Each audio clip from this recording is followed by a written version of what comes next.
नमस्कार, बहुत स्वागत है आपका INS 24/7 में। मैं हूं आपके साथ नदीम अहमद। वक्त हो चला है आधा दिन पूरी खबर का और मैं हूं आपके साथ सचिन पाटिल। शुरुआत करते हैं खबरों की। तो भारतीय महिला क्रिकेटर स्मृति मंधाना और सिंगर पलाश मुछाल की शादी टूट गई है। जी हां, दोनों की शादी 23 नवंबर को होनी थी। हल्दी और संगीत समारोह हो चुके थे और बारात की तैयारियां चल रही थी, लेकिन स्मृति के पिता के हार्ट अटैक के बाद शादी पोस्टपोन कर दी गई। शादी टलने के बाद सोशल मीडिया पर कई अफवाहें फैली, जिसमें पलाश पर धोखा देने का आरोप और उनका नाम वेडिंग कोरियोग्राफर से भी जोड़ा गया। स्मृति ने भी अपने सोशल मीडिया अकाउंट से शादी की सभी तस्वीरें हटा दी। और अब भारतीय क्रिकेटर स्मृति मंधाना ने इंस्टाग्राम पर साफ किया कि उनकी शादी रद्द कर दी गई है। स्मृति ने दोनों परिवारों की गोपनीयता बनाए रखने का अनुरोध किया और अपने फोकस को क्रिकेट और देश का प्रतिनिधित्व करने पर बनाए रखने की बात कही।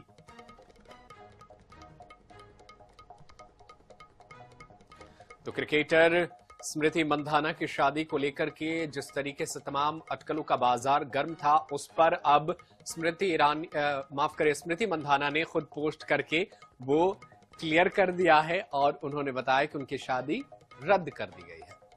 उन्होंने ये भी गुजारिश की है कि उनकी प्राइवेसी का ख्याल रखा जाए। बिल्कुल, तो उन्होंने भी इंस्टाग्राम पर ये स्टोरी लगाई थी।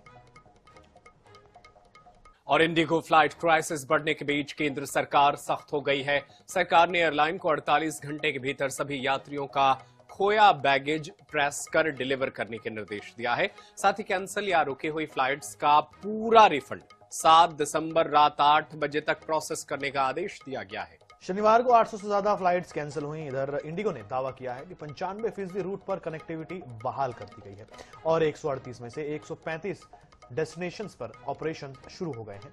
सरकार ने एयरलाइन के CEO को कारण बताओ नोटिस जारी किया है। वहीं बढ़ते किराए पर रोक लगाते हुए 18,000 रुपए तक का किराया कैप तय किया गया है सरकार द्वारा।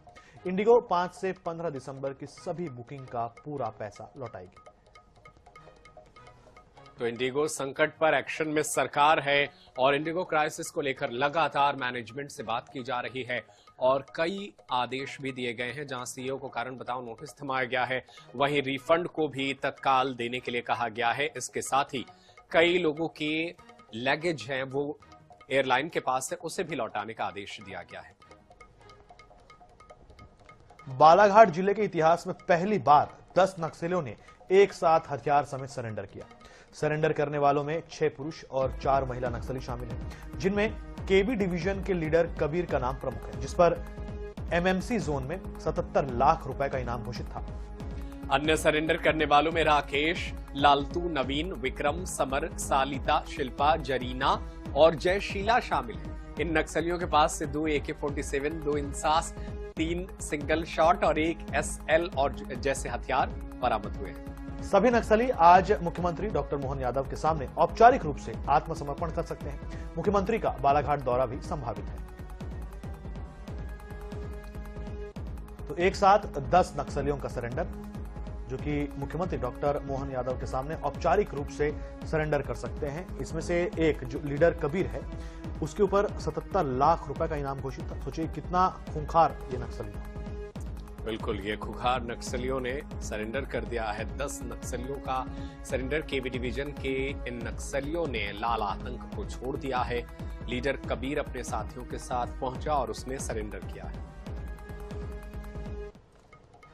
मध्य प्रदेश में होमगार्ड्स और नागरिक सुरक्षा संगठन का 79वां स्थापना दिवस राज्य स्तरीय समारोह के रूप में मनाया गया। इस मौके पर CM doctor Mohan Yadav home guards के सम्मान में बड़ी घोषणा की। मध्य प्रदेश में सिंहस्थ कुंभ को ध्यान में रखते हुए सरकार ने 5000 होमगार्ड्स की भर्ती करने का फैसला लिया है। शनिवार को मुख्यमंत्री ने होमगार्ड्स परेड निरीक्षण वाहन से परेड का निरीक्षण किया, जिसके बाद होमगार्ड परेड टीम ने उन्हें सलामी दी। मुख्यमंत्री ने जवानों के साहस और अनुशासन की सराहना की। कार्यक्रम में मुख्यमंत्री ने होमगार्ड्स के लिए स्थायी आवास देने की घोषणा की।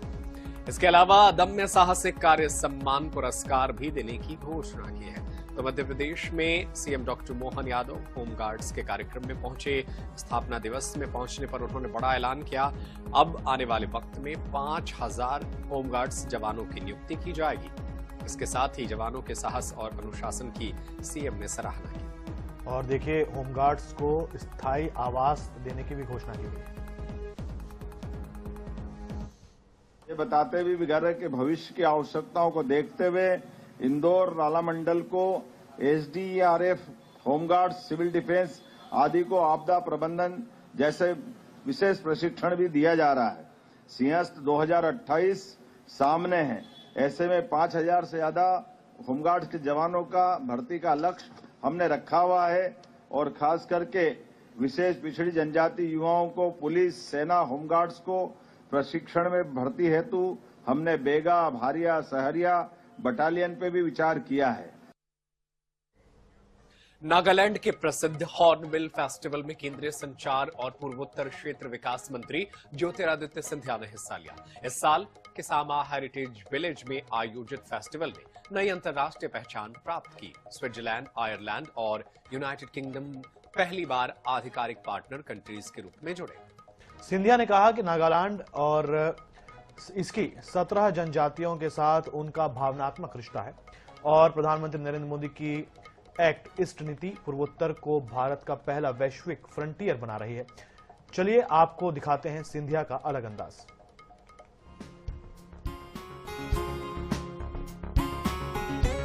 भारत में किसी एक संस्कृति का बोलबाला नहीं, सांस्कृतिक विविधता देश की मुख्य पहचान है। पूर्वोत्तर से लेकर पश्चिम और उत्तर से लेकर दक्षिण तक भारत भूमि कई संस्कृतियों का अनोखा संगम है। अब आप केंद्रीय मंत्री ज्योतिरादित्य सिंधिया को ही लीजिए। मध्य प्रदेश के ताल्लुक रखते हैं, लेकिन रंग चढ़ा है नागालैंड की संस्कृति का। सिंधिया शनिवार को नागालैंड के अंगामी समुदाय के पारंपरिक कार्यक्रम में शामिल हुए। 3 दिन के दौरे पर नागालैंड पहुंचे सिंधिया यहां के सभी आयोजन में मौजूद रहे। वो बड़े जोश से अंगामी जनजाति की धुनों और रिवाजों में घुल मिल गए। पारंपरिक नगाड़ों और ड्रमों की धुन से दिशाएं गूंजने लगी तो सिंधिया भी खुद को रोक नहीं पाए। वहां मौजूद समुदाय के सदस्यों के साथ पारंपरिक नृत्य करने लगे। उनके चेहरे की सहज मुस्कान और कदमों की लय ने वहां मौजूद लोगों का मन मोह लिया। स्थानीय लोगों ने गर्मजोशी से उनका स्वागत किया, जिसका जवाब सिंधिया ने उसी आत्मीयता के साथ दिया। इससे जुड़ा एक वीडियो भी सामने आया है। सांस्कृतिक प्रस्तुतियों में शामिल होने के बाद सिंधिया ने भी पूर्वोत्तर के प्रति अपने प्रेम और लगाव का इजहार किया। उन्होंने कहा कि पूर्वोत्तर की संस्कृति को केवल देखा नहीं जाता, इसे आत्मा से महसूस किया जाता है। अंगामी समुदाय की ऊर्जा, अनुशासन और सांस्कृतिक समृद्धि अद्भुत है। अपने सोशल मीडिया प्लेटफॉर्म एक्स पर पारंपरिक नृत्य का वीडियो शेयर करते हुए सिंधिया ने पोस्ट में लिखा, जब अंगामी ड्रम बजते हैं तो आप खड़े नहीं रहते, आप उनके साथ नाचते हैं।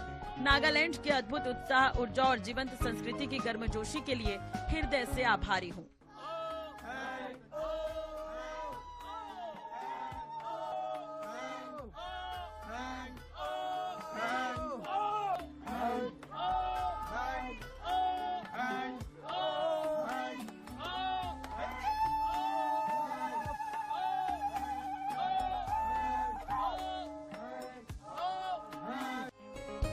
Bureau report, I news 24/7। Jabalpur में एक बार फिर डिजिटल अरेस्ट का मामला सामने आया है, जहां पर साइबर ठगों ने एक रिटायर्ड सरकारी अधिकारी को अपना निशाना बनाकर उन्हें 5 दिनों तक डिजिटल अरेस्ट किया और फिर उनका पूरा बैंक अकाउंट खाली कर 30 लाख रुपए अपने अकाउंट में ट्रांसफर करा लिए। डिजिटल अरेस्ट से छूटे पीड़ित ने अब पुलिस की शरण ली है। दरअसल मदन महल थाना क्षेत्र में रहने वाले रिटायर्ड पुलिस अधिकारी अविनाश चंद्र दीवान को 1 दिसंबर को व्हाट्सएप कॉल आया, जिसमें पहले एक लड़की ने बात की और उसके बाद दूसरी तरफ से अपने आप को एंटी टेररिस्ट स्क्वाड का पुलिस अधिकारी बताने वाले ठग ने अविनाश चंद्र दीवान को बताया कि उनके बैंक अकाउंट का उपयोग आतंकवादी गतिविधियों के लिए किया जा रहा है। इसलिए न केवल उनकी प्रॉपर्टी को सीज किया जा रहा है, बल्कि उन्हें और उनके परिवार वालों को भी गिरफ्तार किया जा रहा है। साइबर ठग ने रिजर्व बैंक ऑफ इंडिया और अन्य संस्थानों के नाम के फर्जी नोटिस भी व्हाट्सएप के जरिए उन्हें भेजे। साइबर ठगों ने उनसे इस मामले को सुलझाने के एवज में मोटी रकम की मांग की। प्रताड़ना से परेशान आकर अविनाश चंद्र दीवान ने साइबर ठगों के बताए गए बैंक अकाउंट में 30 लाख रुपए से ज्यादा की रकम ट्रांसफर कर दी।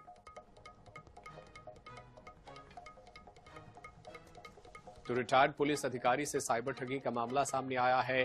ठगों ने अकाउंट से 30 लाख रुपए उड़ा लिए। तो साइबर ठगों ने डिजिटल अरेस्ट किया। 1 दिसंबर को व्हाट्सएप कॉल आया और पहले एक लड़की ने बात की। एक और ठग ने फोन किया, खुद को बताया एटीएस का अधिकारी और इसके बाद से 5 दिनों तक उन्हें डिजिटल अरेस्ट रखा, हर गतिविधि पर नजर रखी। इसके बाद खाते से टेरर फंडिंग ट्रांजैक्शन का झूठा आरोप लगाकर डराया। प्रॉपर्टी सीज करने और परिजनों को भी गिरफ्तार करने की धमकी दी गई। व्हाट्सएप पर ही कुछ कागजात के फोटो भेजे गए। आरबीआई और दूसरी संस्थाओं का फर्जी नोटिस व्हाट्सएप पर भेज दिया गया। ठगों ने केस सुलझाने के एवज में पीड़ित से मोटी रकम की मांग की। धमकी से डरे रिटायर्ड अधिकारी ट्रांसफर कर दिए 30 लाख रुपए। 3 दिनों में अलग अलग किश्तों में 30 लाख रुपए ट्रांसफर कराए गए। एटीएस पुणे से बोल रहे हैं करके, और इनको बोला गया कि कोई टेररिस्ट पकड़े गए हैं अफजल करके, उन्होंने आपका नाम लिया है, आप टेररिस्ट एक्टिविटी में इन्वॉल्व हैं और कुछ आपने फंड्स का ट्रांजैक्शन किया है इनके अकाउंट के थ्रू, मतलब पापा का आधार कार्ड यूज करके। ऐसा करके इनको डराया बहुत 2-3 दिन तक। फिर बोला आपकी प्रॉपर्टी सीज हो जाएगी पूरी, आपके अकाउंट्स पूरे सीज हो जाएंगे, आपके पास लिक्विडेट कैश कितना है वो बताइए, डिटेल्स ली बहुत सारी। फिर अगर नहीं करेंगे तो 18 साल की सजा है। पुलिस अधिकारी बनकर उन्होंने कंप्लेन की थी कि आपका जो अकाउंट नंबर है उसमें टेररिस्ट जो एक्टिविटी रहती है उससे जो कमीशन का जो पैसा होता है उससे आपके अकाउंट में जमा हुआ है। जब उनके द्वारा ये कहा गया कि ऐसी कोई भी घटना नहीं है और वैसे भी मेरे घर में मेरी पत्नी की तबीयत खराब है तो मैं उसमें व्यस्त हूँ, बाद में बात करूंगा। ऐसे इनका फोन पे पेटीएम से भी है, यूपीआई से भी है और यूटीआर से भी है, अलग अलग। हाँ, अकाउंट नंबर है इसमें अलग अलग, जिसकी जांच के लिए अभी अपन ने साइबर में दिया हुआ है। भैरुंदा थाना क्षेत्र में फर्जी शादी कर लोगों से ठगी करने वाले लुटेरी दुल्हन गैंग को पुलिस ने गिरफ्तार कर लिया है। आरोपियों ने युवक से 1,71,000 रुपए की ठगी को अंजाम दिया। गैंग की योजना बड़ी फिल्मी थी। पहले फर्जी दुल्हन रानी का बायोडेटा और वीडियो कॉल दिखाकर भरोसा दिलाया, फिर इंदौर में फर्जी शादी सर्टिफिकेट बनवाया। आरोपियों ने युवक से 21,000 रुपए कपड़ों के लिए, 50,000 रुपए रिश्तेदारों के एक्सीडेंट, 50,000 इलाज और 50,000 अन्य बहाने उन्होंने ले लिए। पुलिस ने बैंक ट्रांजैक्शन, कॉल डिटेल और शादी के दस्तावेजों के आधार पर 5 आरोपियों को गिरफ्तार किया। गैंग के नेटवर्क की जांच अभी चल रही है। कॉल आता है कि मैं लेने आ रही हूँ, ये घर पर आई। हम लोगों ने मना भी किया कि 1-2 दिन आप रुक जाइए, उसके बाद ले जाना, कोई दिक्कत नहीं है हमें। लेकिन यहाँ आकर उन्होंने बदतमीजी करी और कुछ इस प्रकार की बातें करी कि जहाँ हमें थोड़ा सा ऐसा लगने लगा कि जैसे लोगों के साथ फ्रॉड हो रहा है, वो हमें भी ऐसा लगा कि हो सकता है। हम संबंध के बारे में जो आज वहाँ गए थे इंदौर, दलाल के हिसाब से, हाँ दलाल के हिसाब से इंदौर गए थे। वो बिजवाड़ का रहने वाला है, एक दीदी है इंदौर की है, इनके जरिए माध्यम से हम इंदौर गए थे। वहाँ इनके संबंध के बारे में, इसके बाद हम कोर्ट गए। कोर्ट के बाद उन्होंने पक्का कर दिया। पक्का करने के बाद उन्होंने वहाँ से वरमाला जो भी है कार्यक्रम हुआ। गाँव है भैरुंदा थाना अंतर्गत, वहाँ पे राम बाबू गुप्ता जी हैं जो कि फरियादी हैं, उनके माध्यम से एक FIR हुई है, पंजीबद्ध की गई है, जिनके द्वारा बताया गया है कि उनके साले की एक शादी की गई थी और उस शादी के पश्चात ही किसी न किसी लेवल पे उनसे पैसे लिए गए हैं, लगभग 1,71,000, 3 ट्रांजेक्शन, 50,000, फिर 21,000 इस तरीके से है।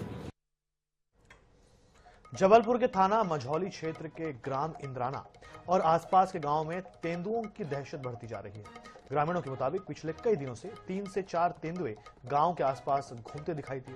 हालांकि अब तक किसी इंसान पर हमला नहीं हुआ है, लेकिन तेंदुए लगातार मवेशियों, बकरियों और कुत्तों को निशाना बना रहे हैं। यही वजह है कि शाम होते ही गांवों में सन्नाटा पसर जाता है और लोग घरों में कैद होने के लिए मजबूर हैं।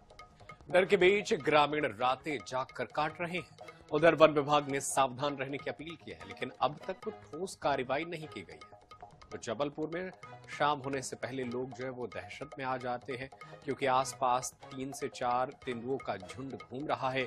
ये तेंदुए लगातार पालतू मवेशियों, कुत्तों को निशाना बना रहे हैं। वारासिया शहर की सड़कों पर आवारा गाय बैल खुलेआम आतंक मचा रहे हैं और प्रशासन पूरी तरह नाकाम दिख रहा है। LIC ऑफिस के सामने एक गाय ने कई लोगों पर हमला किया, कभी बाइक सवारों को गिराया तो कभी पैदल चल रही महिला के पीछे दौड़ी। नगर पालिका के कर्मचारियों पर भी गाय ने हमला कर दिया। घबराए लोग सड़क पर जान बचाकर भागते नजर आए। बता दें कि जब हाल ही में कलेक्टर ने आवारा मवेशियों को लेकर सख्त निर्देश दिए थे, लेकिन प्रशासनिक तैयारियां जमीन पर नहीं दिख रही हैं। तो ये तस्वीर आप देखिए, ये वीडियो आप देखिए, किस तरीके से यहां पे हमला कर रहा है।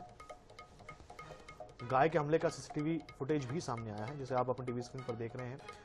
एक नहीं कई लोगों पर गाय ने हमला किया। ये गाय का उत्पात आप देखिए, जान बचाकर लोग इधर उधर भागते नजर आए।